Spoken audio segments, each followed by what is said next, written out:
Welcome back to the Pregnancy Help Podcast powered by Heartbeat International. This is your Marketing Minute, a monthly episode focused on practical marketing strategies for pregnancy help organizations. I'm Delaney, the manager of Extend Web Services, and with me today is Monet, Extend's web specialist. AI is becoming a bigger part of marketing conversations every day. But for a lot of pregnancy help organizations, it can still feel overwhelming, confusing, or honestly just noisy. So today we want to focus less on flashy AI trends and more on building a strong foundation for using AI well. This episode is really about helping you think strategically before you start depending on AI tools.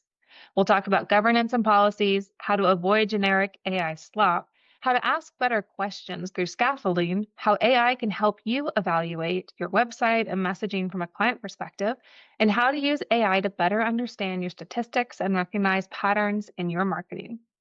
Our hope is that you leave today with a few practical things you can actually try this week, while also building a foundation for some deeper AI conversations we'll be having in future episodes.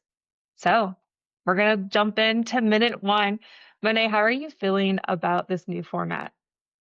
I'm excited. I just think it's great. I think it's hilarious that we're starting with AI. Like one of the biggest things as far as taking a big concept that seems like maybe scary or not, but then trying to break it down. But I think that's like the best challenge. It's going to be wonderful. So, yeah, I'm ready. Let's go. Fantastic. Okay, Monet, you're going to give us like a snapshot of governance and policies. So basically, I think it's really helpful to start with kind of the goal. When I think instead of hearing governance and policy, it's honestly just a helpful way of to-dos and like what to do, what to not do. And it'll be really helpful. It's a wonderful starting spot because I'm not sure about you guys, but for me, there's a huge kind of a paralysis that takes over when I can't, I don't know the parameters. I don't know. I don't want to do something wrong. I don't want to give data where I'm not supposed to. You want to, I'm a rule keeper, right? So you want to follow the rules. But honestly, if you heard anything kind of in the chatter about AI, it's that everyone is kind of figuring it out all by themselves, all at once. So when we talk about governance and security, I think it's helpful to know that one, it's best when it comes from the top. But really, if you could just, instead of it not daunting, even a page of how we're going to use it, how we're not going to use it, what to not put in there, and how you guys want to document your successes or your failures. We've actually created a little template as well that we can share with you guys that just helps you realize, okay, that first step forward, I feel confident because I know what to do and what not to do. So one of the things I've noticed, and I mean, there's just so many different things always happening at PHOs at any given day. Everybody's wearing multiple hats.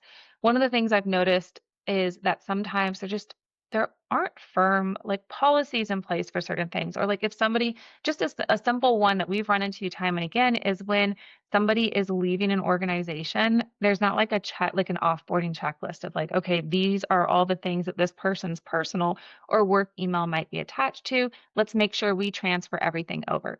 So I love that you wanted to start the conversation today with governance and policies because I think it's important. Like if you're going to be doing things with AI, you need to have governance and policies. We talk about this with things like just even your brand, like knowing this is who we are, this is our mission, this is how we're portraying ourselves, this is how we treat people, this is like how our stuff looks when it goes out. So we talk about how important it is at every level. And what I'd like to know is like how should someone go about having this conversation of like what does AI governance and policies look like? What are the initial things they maybe need to do? Yeah, I think it's really great that you're touching on how you guys have, centers or PHOs or anyone has gone about policy in the past. One, I think that's a great place to start. I think once we kind of kill, yes, AI is extremely powerful and Hmm. maybe different in that kind of scope. But I think that if you guys kind of work from that place of one, how did we work out policies before? Did it work well? Did Hmm. wish that we had, brought more? I mean, I'm always very pro people who are going to be working on it, making sure that you're listening to them. That doesn't mean that I always think that policy should come from the top. We're looking up to our leaders and we're going, okay, what should we do? But I think making sure that we're listening, we're realizing the capabilities of our team, that we're realizing where we're going. So honestly, let's just say this. I think a great place is to start is looking at who you are. So are you your mission and vision, your key principles, your brand policy, things that make you who you are, but then also pulling in where you're going and realizing, okay, how can we make sure that this tool never gets a grip on us and leads us? That's the whole point of the policy. So if we can kind of lead with that and go, okay, we want to stay in this little ship, but we're going fast. Let's make sure we know who's on board and Mhm. how we want to go about that and whose responsibilities are what. That's Yeah. kind of how I think I would walk into that for sure. Yeah, I definitely think it's also important for people to consider how using AI underneath the organization's name is different than how they might use AI in their personal life. So I've got friends who are using AI for all kinds of things, and that's not like giving AI so much information. And that's not how I would suggest going about it from an organization. So I would definitely go in line with what you're suggesting. Yes, how have you done policies in the past? What's going to serve you best? But making it clear, like, this is how our pregnancy center, our maternity home, our organization is going to use AI. We're going to put this type of information in it. We're not going to put this type. So maybe like whenever I'm messing around with AI, you know this, no name, but I always change the names of like, unfortunately, it definitely knows who I am, but like when I'm using ChatGPT or something just for some simple items, it thinks your name is Monty, like change it. So that's just something that for me, I just don't put anybody's like real name in there. I'm honestly not typically putting in images of people. Um, but I and definitely am not putting any kind of personal, like I'm not putting addresses in there. I'm not putting anybody's like identifiers that like personal information. Like if I was still in the position of director of advancement, I would not just be dropping down donors' informations like about their name and their email address and their addresses and stuff. Like I wouldn't just like drop an Excel sheet in it. So I think it's really important to know like what information you're going to include and what you're not. Yeah, and I know we'll transition it, but it's really helpful to realize I think that what it's not. So what a policy is not, it's not a list of your principles. It's Hmm. not a list of your values because everyone is so different. There's going to be people who are more, maybe more liberal in using it. Like you're talking about your friends, asking you for dating advice and telling them all your, information. Or there's going to be people who are just, I felt like I was in this place of overcautious, and then I was hindering the abilities that I could have been Yeah. using. And so it's a policy for a reason because it's coming from the top and it's just clear cut. So we're not going to give too much, but we're also not going to hinder growth as well. And I think, yeah, principle is it's not a principle, it's a policy. Yeah. And I think everyone is eager for that. I feel that all the time. You want to just give me the rules so then I can drive. Mhm. Yeah, no, I think you summarized it perfectly. Okay, now's the time, Monet. It's my time for minute 2 where we talk about AI slop. So, one of the things that has been increasing over the past, I don't know, 4 or 5 years is AI slop.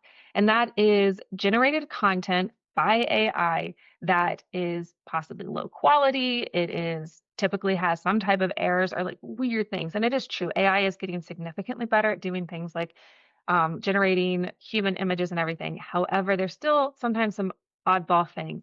AI slot for an organization would be content you just generated because you thought it was like cute or interesting or fun because you suddenly had the capability to do it, but it's not in line with your brand. It doesn't look like something you have produced. And it is maybe a little Is it different than the things that you've done in the past. And the reason this is important to stay away from AI slop is because as an organization, you cannot put a price tag on trust and credibility. Not everybody, but some people are very good at identifying AI slop and or just AI images that they don't necessarily like. And that really can diminish the trust and credibility that somebody has in your organization, whether as from a client perspective or donor perspective.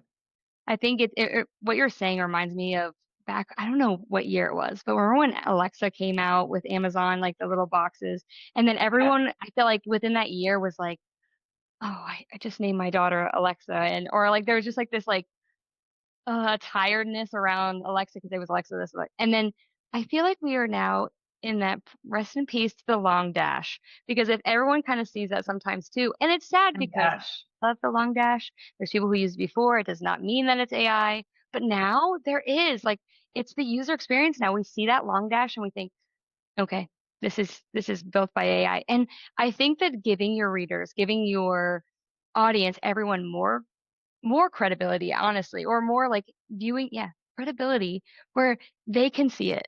You may think that they can't Yeah. see it, but they can see it. We forget how, talented and that we personally are and what we have to say. And we're just doing ourselves a disservice if we're putting out things like that. So what would you say, Delaney? Mhm. Where is some like basic application for where you maybe see it most and how can people kind of go about that? They're short on time, but they don't want to produce slop. Mhm. What do you think?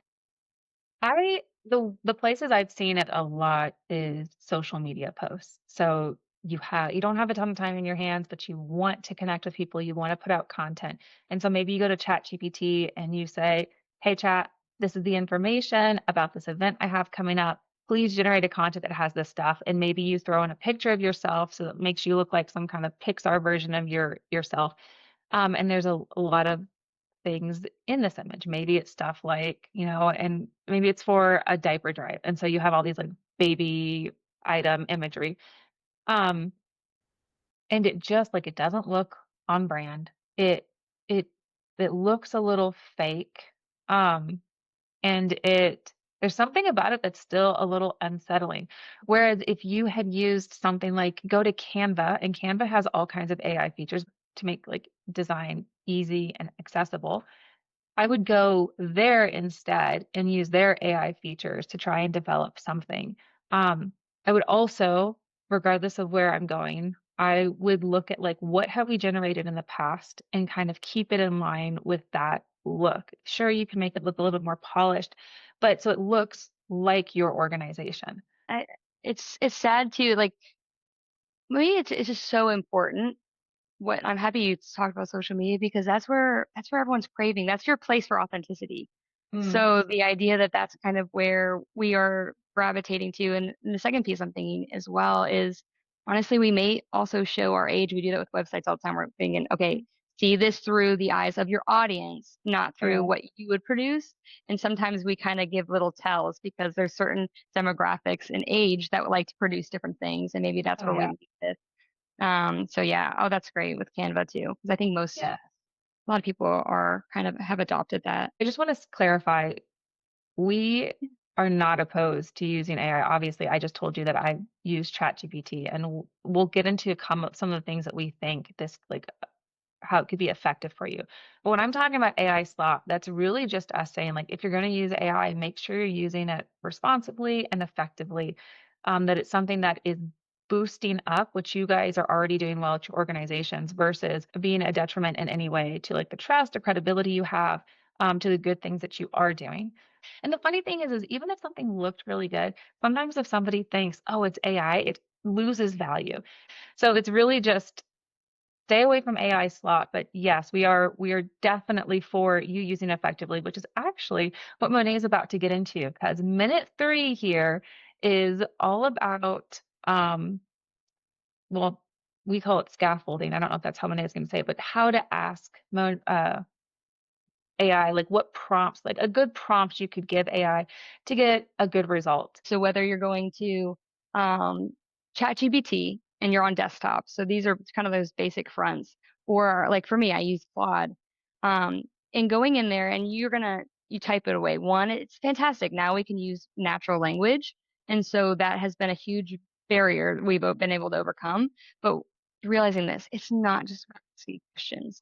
It's about actually preparing the question. It's being the most clear in your questionings. And so we're going to use the word prompt. Let's break it down to I have five things. And it's Okay. a checklist. Again, we're going to have some material that you guys can use, and I want you to try it out. I want you to fail, have fun, whatever, no I data. also want Don't you to enter data. succeed. I want you to succeed, but I want you to have fun with it. It's so Yeah. fun. It's amazing. You can feel when you're in the right parameters. You just It's amazing. It's amazing what you can kind of help it, even with your brainstorming. So one, a Hmm. prompt, your question, but it's a prompt. When you're prompting, when you want to build it this way, you want to make sure that in every prompt you're going to define the role. So who is AI pretending to be in this prompt? Hmm. Okay. Next, you're going to have the reader. Who is the other person? Who is going to be reading this, whatever is produced? Who is the Hmm. audience? You're going to define that in there. You're going to tell Claude or whatever this LLM is, you're going to let them know. Next, you're going to have a required input. So, what is it going to give you? What are you going to give it? So, I'm going to tell you this list of different possible sites for my banquet, and I want you to tell me which one is the best based on. So we're Hmm. giving that context. So you're giving I'm going to give you this, you're going to give me that. This is the transaction. Then you're going to put constraints. This one's my favorite because I think that it really is like a powerhouse when you're using AI, is tell it what you do not want, and which is fun. So you can be very opinionated in this time. But put out what you don't want it to do. And then finally, that fifth one is the definition of done. Hmm. You get your, this is terrible, but like to your AI chat, right? You're saying you will get a cookie when you do this. When you've completed this, this is what happens, and then you'll get a treat. Obviously, you can try. I don't know what will happen if you talk that way, but these perfect. So role, reader, required inputs, constraints, and definition of done. And we'll have some stuff for you to challenge yourself and and your team to be able to practice those prompts. And you're going to see the difference of Hmm. how fast you're going to get better results, and you're not going to throw it right in the trash when it's done. I don't know if you have an example, Monet, or if we should launch into minute four, which would basically be me attempting to do what you just said, like through the eyes of like a potential client. No, absolutely. I have an example here. Hey, And yeah, so please. Yeah. I think that's just because I know we're trying to, I don't know how far we want to dive in. I don't want to give too much, but I think a great example of this, and we'll post this as well, but is kind of like a donor newsletter. So Hmm. you're going to use it usually however much time. It'd be amazing to find out how much time it usually takes you, and then you could time yourself.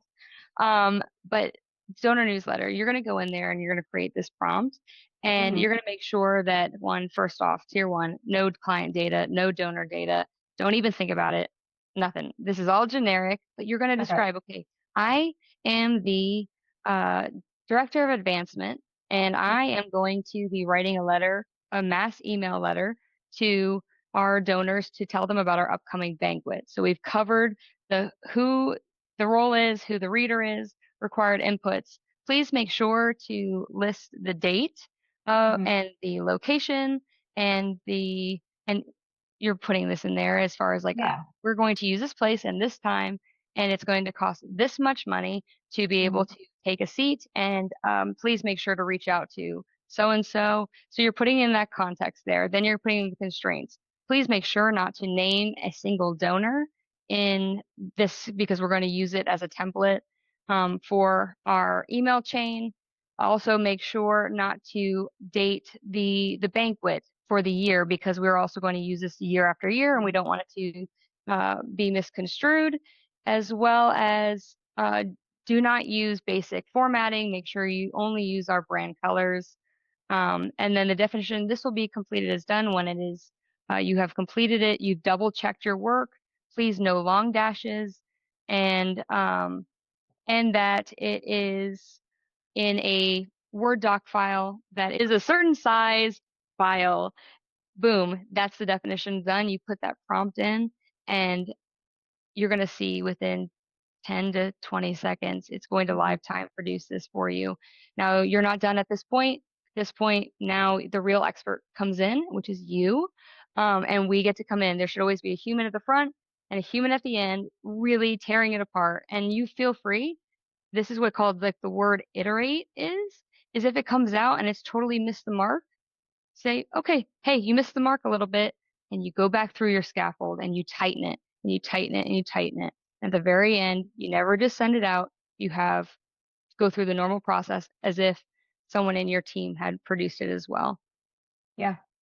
Nope. I think that's great, Monet. I think it's doing all those things you mentioned, providing some past examples of letters that you've used, the way you typically communicate with donors, what your brand is, all those things as you're tightening it up. will get you closer to the results you want. And then it also doesn't really feel like it doesn't feel nearly as much as like AI generated content, especially since you may be making some changes to the script that or whatever it's giving you as you go back and forth. So, Monet, what I would like to do now is for minute 4, because one of the things you can use, one of the things that you can use AI for is to look at your organization from an outside perspective. Obviously, it's going to be different because it's AI looking at your website, your social media platforms. It's not a human, but it is interesting the perspectives that AI can give you about how you're presenting yourself.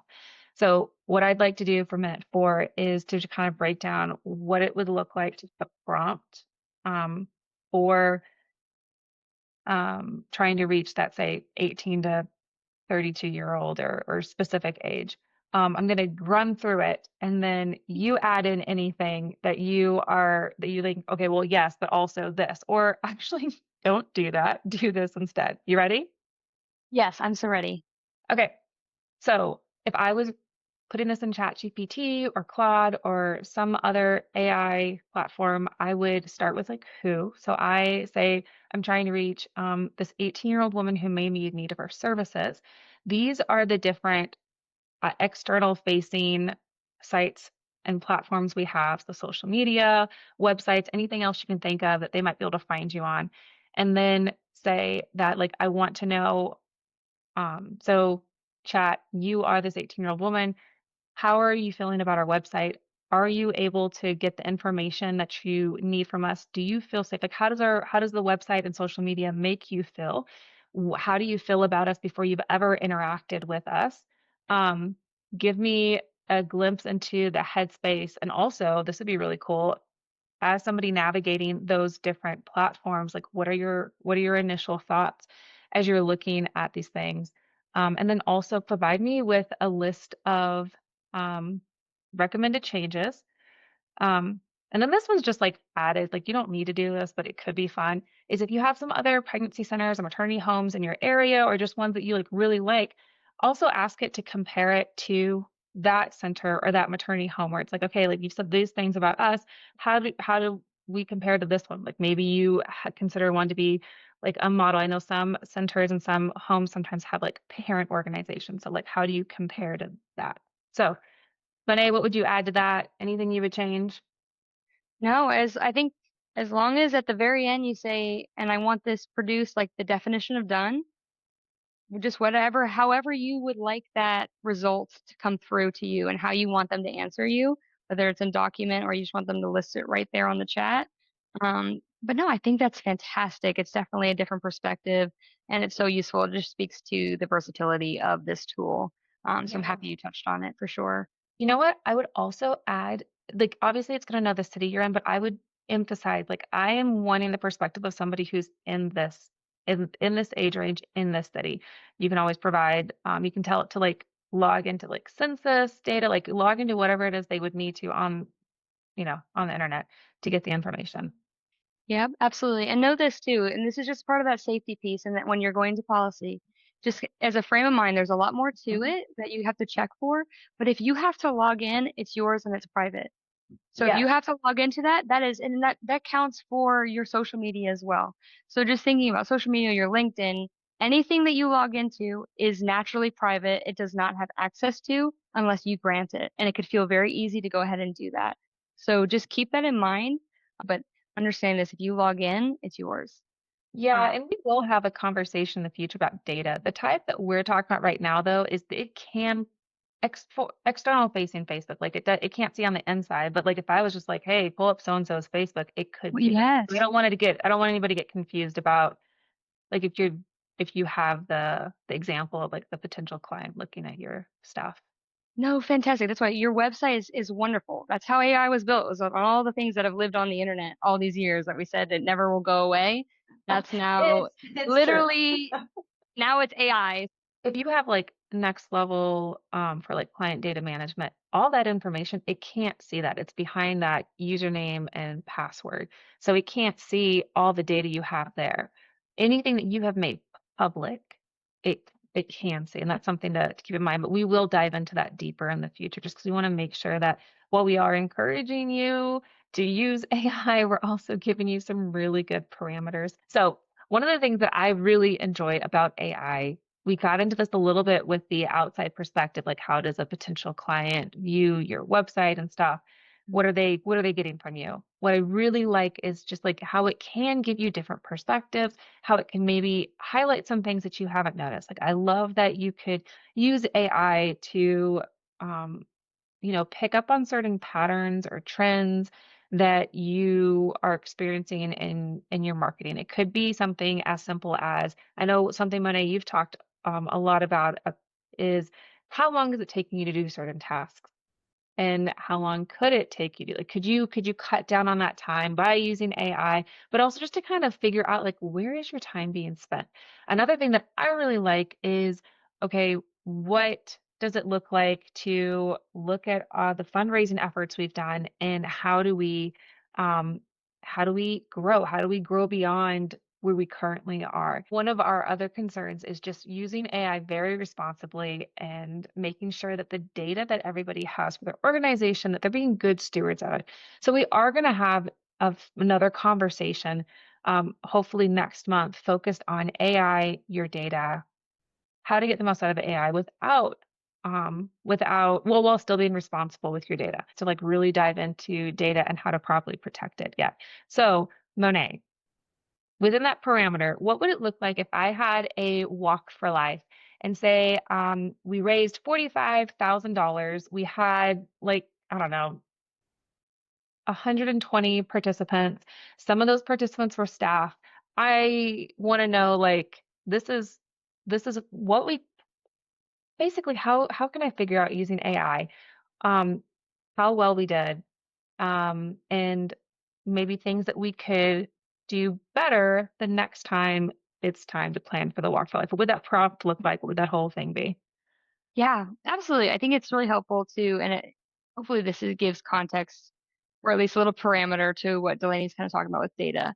I think it's really helpful to realize that when you're walking into this, like defining the room, is that Hmm. in this case scenario, you are not using AI or, the AI agent, you're not using them as a data analyst. This is not a part of what we're talking about, but you are going to use them as a brainstorming and so to kind of help produce those thoughts and things that you can do. So I think I would start in stage one is asking and helping it brainstorm with me. And then Hmm. I would then have it carry over where then you and your colleagues get to do the work of actually looking at the data and going, okay, does this, following up and realizing, okay, well, let's look at these trends. Let's look at our dashboards of, if you had next level and saying, okay, well, this is where we succeeded here. And that's separate. So for just this section, when we're using AI as this amazing brainstorming partner, I would begin the prompts with one. So let's define it. So it's just there. So, hey, I'm going to use you as I need your help as my brainstorming partner. And we're going to define ourselves. I am the, director of advancement. I work at a pregnancy resource center and we just held our annual walk. We raised $45,000 and we had 45 participants. Five of those participants were staff. Um, and maybe even 10%, 10 of those were volunteers. Okay. We're setting that context of this is what we're talking about. And this event was held in, July. um, and the weather was, it was rainy, and so we didn't get as many turnout as we would have thought. So building out that even just like that deep context, where I need your help is looking and at the forecasted trends found online for nonprofit Christian organizations who run similar and even similar. We could even really get deeper with that. So, who also hold walks for life or have other sorts of um, fundraisers. Can you help me produce some ideas that are and provide the sources that you use to give ideas on how I can make it better next year? this task will be complete when you provide it within a simple Word document format. I'm okay with having to paste it from within the chat itself. Once you get me those numbers, we'll say that's complete. I would probably be like, we held like if you held a Walk for Life launch meeting or something a couple months earlier, if you had like team leaders, if you sent out a mailing at a certain time, just to kind of give it a little bit more information, because if you're asking it how you can Yes. do better, then it just needs to know kind of what do you already have in place. So it's not wasting your time with like, oh, well, you shouldn't do this. Well, I'm already doing this. So you don't need to get like too many into the details of like specifics, numbers, names, any of that. But you can say like, 6 weeks out we were doing this, 12 weeks out we were doing this, 18 weeks out we were doing this. Because I know for a lot of these events it happens, these work starts like 3, 6, sometimes 8 months prior. Absolutely. The more context you can give is the stronger the prompt. It's that building block right in the middle that says what it is, what it's not, and then it can really ramp up and know where to look. I think as our time's coming to a close, if there's just something that I could leave with you guys today, we've covered a lot of bases. We've talked about a lot of stuff in just a little Yeah. bit of time. But I really want to get across one thing is that you, yes, AI is a tool. It Hmm. is not a human replacement. It cannot replace what the amazing work and the amazing expertise that you guys bring to the table. And that's just, it feels obvious. I hope it's obvious to you as well. But yes, we approach it with absolute caution. We, you know, curiously cautious. We're making sure we're double checking. We're talking with our leadership. We're creating the conversation. Um, but I never, ever, ever, ever want it to be that you don't approach uh, using AI tools like this because you don't think that you're capable. I have gone through and I've looked at, okay, what does it take to be successful using an AI agent?